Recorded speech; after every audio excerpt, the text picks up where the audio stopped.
नमस्कार दोस्तों, आप देख रहे हैं भारत की सच। आज एक ऐसी खबर जिसे सुनने के बाद शायद आप भी सोच में पड़ जाओगे, सोचने पर मजबूर हो जाओगे कि आखिर इस देश में सच बोलने की कीमत क्या है।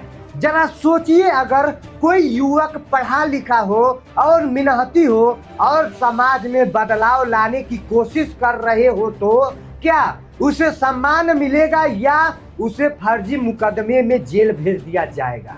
जी हाँ, आपने सही सुना। आज की कहानी मैं आपको ऐसे ही कहानी से रूबरू करवाने जा रहा हूँ, जो कि यह कहानी बिहार के मोतिहारी के हरसिद्धि का है, जहाँ एक यूपीएससी की तैयारी करने वाला छात्र अभिषेक, जो होली की छुट्टी में दिल्ली से अपने गांव आया था, लेकिन गांव आकर उसने जो देखा उसने उसे झकझोर कर रख दिया। गांव के छोटे छोटे बच्चे, नन्हे मुन्ने बच्चे उससे प्यार से आकर कहते हैं कि भैया, हमारे स्कूल में पढ़ाई तो नहीं होती है, पर क्लास में अश्लील भोजपुरी गाने बजाए जाते हैं।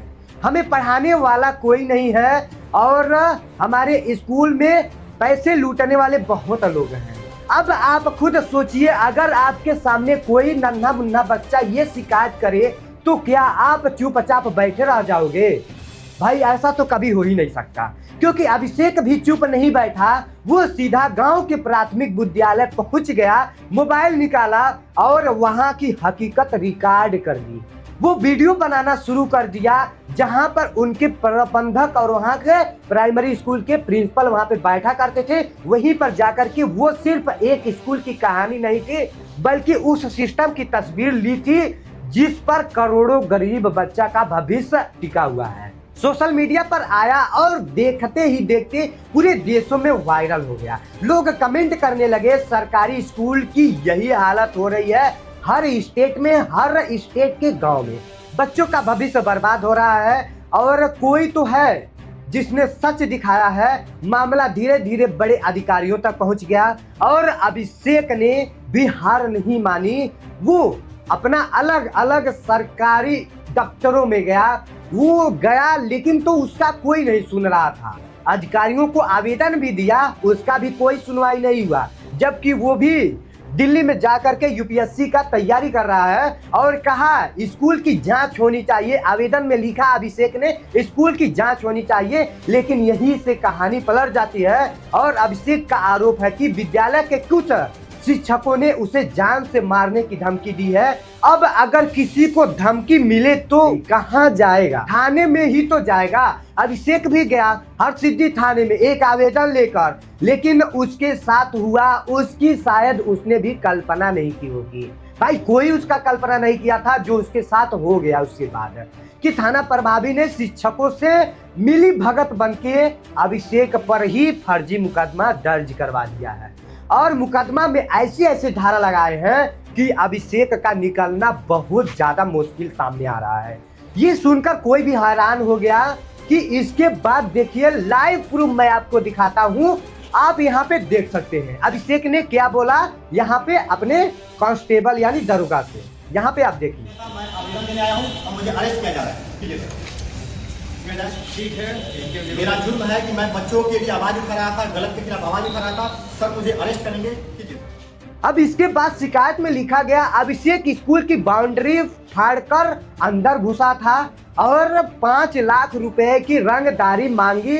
इतना ही नहीं, उस पर भय दोहन यानी कि डरावर वसूलन भी किया गया था और आरोप लगा दिया गया कि, और पुलिस ने भी कार्रवाई करते हुए कहा कि इसने हमारे स्कूल से 5 लाख रुपए चुराए हैं और वहां पर चुराने के बाद लेकर के भाग गया।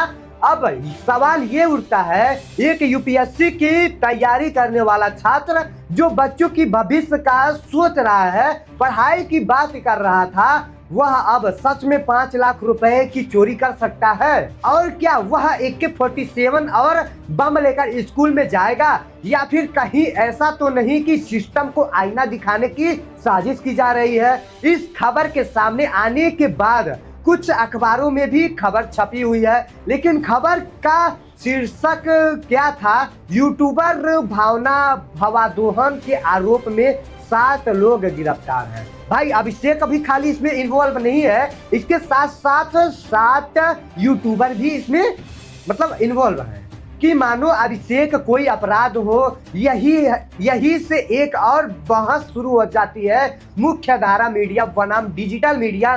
कई लोगों का कहना ये भी है कि यूट्यूबर पत्रकार नहीं होते हैं, उनकी कोई भी मतलब उनको रूल नहीं दिया जाता है कि वो किसी स्कूल में लेकर के जाएं अपना मोबाइल और वहां पे वीडियो बनाने के बाद वो सोशल मीडिया पर दिखाएं। अगर यूट्यूबर सच दिखा दे तो क्या वह पत्रकार नहीं कहलाएगा? वो भी एक पत्रकार कहलाएगा। और अगर कोई मीडिया संस्थान सच छुपा दे तो वह कायर पत्रकार कहलाता है। और जब एक छात्र अपना वीडियो बना करके वह सच्चाई दिखाए तो वह एक मुजरिम कहलाता है। यही अपने भारत की रीति रिवाज है और यही संविधान का ये आजकल की प्रथा चल रही है। आवाज तो कोई नहीं उठाता है, सच में सभी न्याय नहीं करवाते हैं। पर ये जो अभिषेक है वो अपने बच्चों के लिए, अपने गांव के भविष्य के लिए सोचा है, पर उसको ही लोग घुमा फिरा करके उसी को जेल में बंद करने की साजिश करवा रहे हैं। लेकिन इस पूरे मामले में एक और दिलचस्प बात है कि मोतिहारी के एसपी की छवि इलाके में काफी अच्छी बताई जाती है। लोग इन्हें रियल सिंघम तक कहते हैं। कहा जाता है कि आधी रात को भी आम लोग उन्हें फोन कर दें तो भाई वो तत्काल वहां पर उम्मीद के साथ पहुंच जाते हैं कि उनको न्याय मिलना चाहिए। लेकिन अगर उसी जिले में ये भी तो कुछ थाना प्रभारी ऐसे काम कर रहे हैं कि लोग जिनसे लोगों का भरोसा टूट जाता है, तो फिर सबसे बड़ा नुकसान किसका होगा? भाई सिस्टम का तो यही हाल है।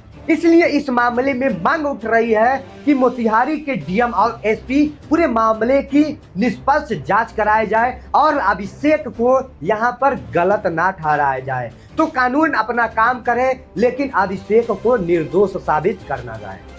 तो इन्हीं 3 जो लोग ने फर्जी मुकदमा दर्ज करवाया है वो है वहां के कार्रवाई करने वाले, वहां पे कर्मचारी, यही 3 लोगों ने मिलकर के उनको फंसाया है। वो सच्चाई दिखाने के जुर्म में उनको फंसाया गया है। भाई अब आवाज उठाने की हिम्मत नहीं करेगा किसी का। और आखिरी में आपसे एक सवाल है, दिल पर हाथ रख के बताइए, क्या आपके भी गांव में स्कूल में ऐसे ही काम किए जाते हैं? आप सब कमेंट में बताइएगा और आप सब भी अभिषेक की तरह आवाज उठाइए, आपके भी शायद स्कूल ऐसे ही सुधर सकता है। जय हिंद, जय भारत।